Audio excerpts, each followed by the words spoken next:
Ashammar kafuun dhaggeeffattoota keenya kabajamoo amma oduu amma isin dhaggeessifnam. Qophiileen keenya yeroo yeroodhaan akkasiin bira ga'aniif yuutuubii keenya sabiskiraapsii cuqaasuudhaan akka nu hordoftan isin jenna. Humni fintalii Faanoo jedhamuun naannoo Gondaritti guyyaa har'aa naannoo Gondarii fi naannoo ishee naannoo 18 jedhamutti lola cimaa gaggeessaatiin hin jiru. Lola kanarratti humna mootummaatiin wal fuuldura dhaabbataniitiin wal akaahaa jiraachuun isaanii dhagahameera. Naannoo Amaaratti fintalii wal ijaaruudhaan naannoo Bahar Daarii fi Gondarii fi akkasumas Dabra Birhaan Dabra Marqos keessatti loloota ciccimaa gaggeessaatiin hin jiraachuun beekame. Raayyaa ittisa biyyaatii fi Faanoonni iddoowwan garaagaraa irratti tarkaanfiiwwan gurguddaa fudhataatiin hin jiraachuun beekame. Lola kana keessatti magaalaawwan xixiqqoo to'adheetiin hin jira jedha Faanoon. Guyyaa har'aa kana Finfinneerraa gara Gojjam daandiin guddichi galchuu Fintalee Faanootiin Barahaa Abbay Dajan lafa jedhamu irratti daandiin guddichi Fintalee Faanootiin cufamee jira. Dhalataa Amaaraa kan ta'e ajajaa poolisii magaalaa Dingilaa humna Fintalee Faanootiin ajjeefamee jira. Loloota guyyaa har'aa kana hanga ammaatti itti adeemsifamaatiin jiran naannoo Gondarii fi naannoo 18 jedhamu irratti raayyaan ittisa biyyaa Fintalee Faanoo jedhaniitiin uummata hunkuraatiin jiran 25 boqachiiseera. Gondarii fi 18 Azaazoo lafa jedhamutti yeroo ammaan kana lolli oo'an raayyaa ittisa biyyaatii fi humna Fintalee Faanoo gidduutti raawwataatiin hin jira. Lola kana irratti ammootuu unguraa fi dandii cufuun akka itti fufetti yoo jiraatu tarkaanfiiwwan gurguddaa raayyaan ittisa biyyaa fudhataatiin hin jiraachuun dhagahame. Magaalota naannoo Amaaraa keessatti yeroo ammaa hedduu isaanii keessatti lolonni jajjabni adeemamaatiin hin jiraachuun dhagahame. Guyyaa Faanoowwan magaalota naannoo Amaaraa jiran hedduu isaa to'achuu isaanii yeroo gabaasan halkan ammootuu raayyaan ittisa biyyaa magaalota sandeeffateetiin to'ataa jiraachuun dhagahame.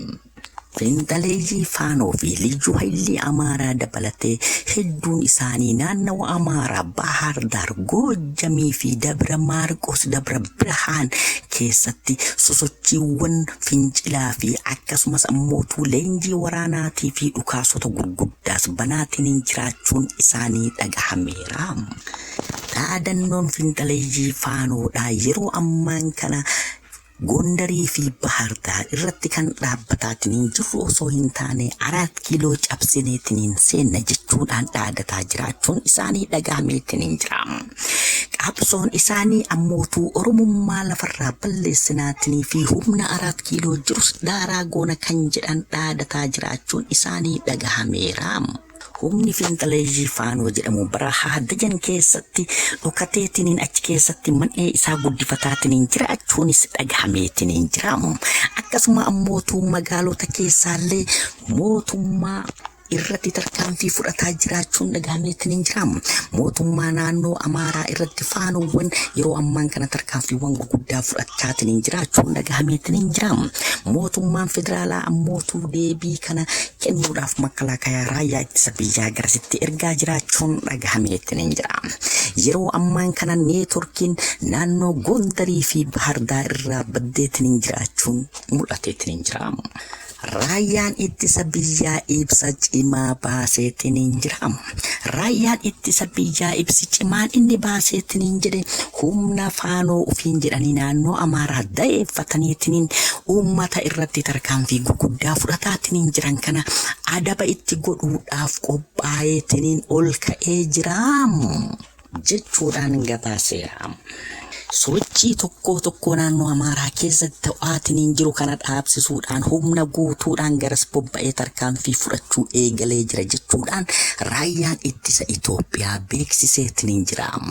Deebii kana immootuu Faanoonis haaluma wal fakkaatuun raayyaa ittisa Itoophiyaa irratti tarkaanfii ciccimaa fudhachuudhaan deebii isaaf laadha jechuudhaan dhaadannoo geggeessee jira.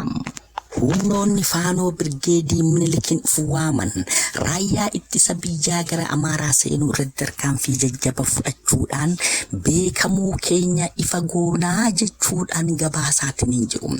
Ibsa isaanii keessatti naannoo Amaaraa keessatti mootummaa naannoo Amaaraa bulchuu fi akkasumas ammoo raayyaa ittisa biyyaa irratti tarkaanfiiwwan jajjabanii fudhadha jechuudhaan faanoon finxaleeyyiin Amaaraa akeekkachiisee jira. Finxaleeyyii kana wajjin ammoo ummatichi dhaabbatee daandiiwwan hedduu cufaatiin jiraachuun beekameetiin jira.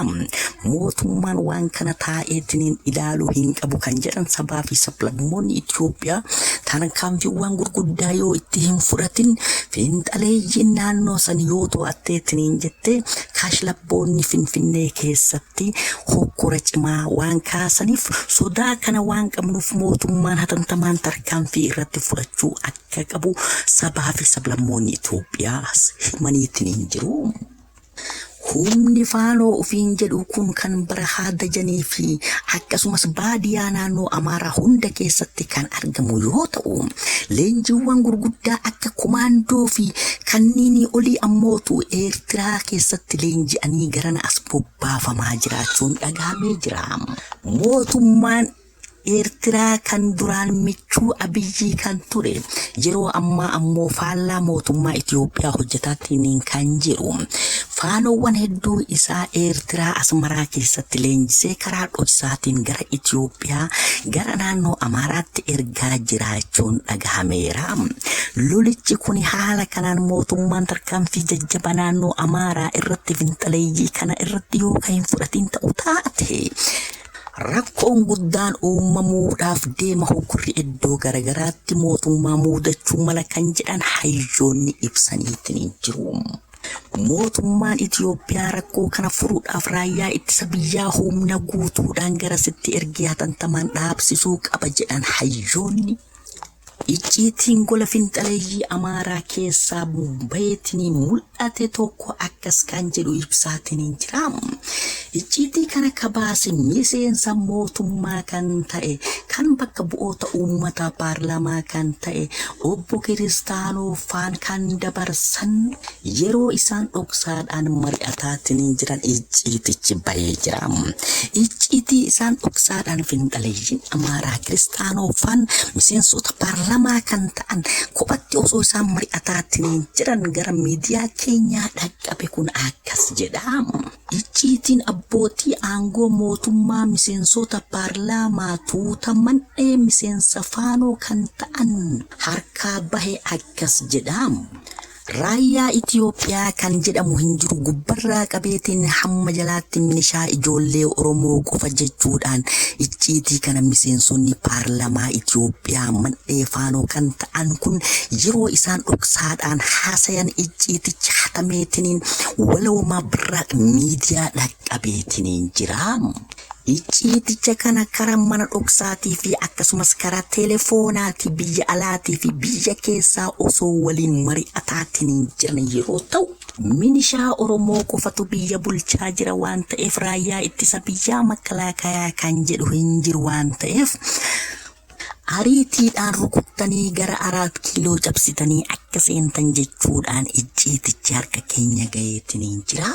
Icciiticha kana kan mari'atan dhalattoota Amaaraa abbootii aangoo mootummaa federaalaa warra ta'anii fi miseensota paarlaamaa kan ta'an biyya alaatii fi keessaa dhoksaadhaan osoo mari'atan icciitichi fulla'ee luqqa'ee dhufeetiin nu bira gaheetiin jira.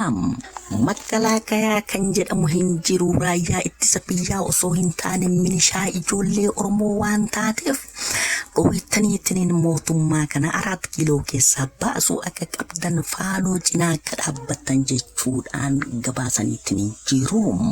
Abbootiin qabeenya dhalattoota Amaaraa ta'anii fi abbootiin aangoo dhalattoota Amaaraa ta'an icciitii kana waliin mari'achuudhaan faanoowwan cinaa dhaabbachuudhaan humna qaban hundatti fayyadamuudhaan mootummaa bilisiginnaa jiisuudhaan 4 kiiloo galuu akka ta'e kaayoo isaanii ifoomeera. Paartiiwwan Itoophiyaa keessa jiran paartii Abinii fi paartiin Baaldaraasis fincila finxaleeyyii faanoo kanatti dabalamuun dhagahameera. Finxaaleeyyiin Amaaraa keessaa fi alaan humna qabdu hundaan mootummaa bilisiginnaa jiisitee 4 kiiloo qabachuudhaan icciitiidhaan waliin mari'achaa jiraachuun dhagahameera.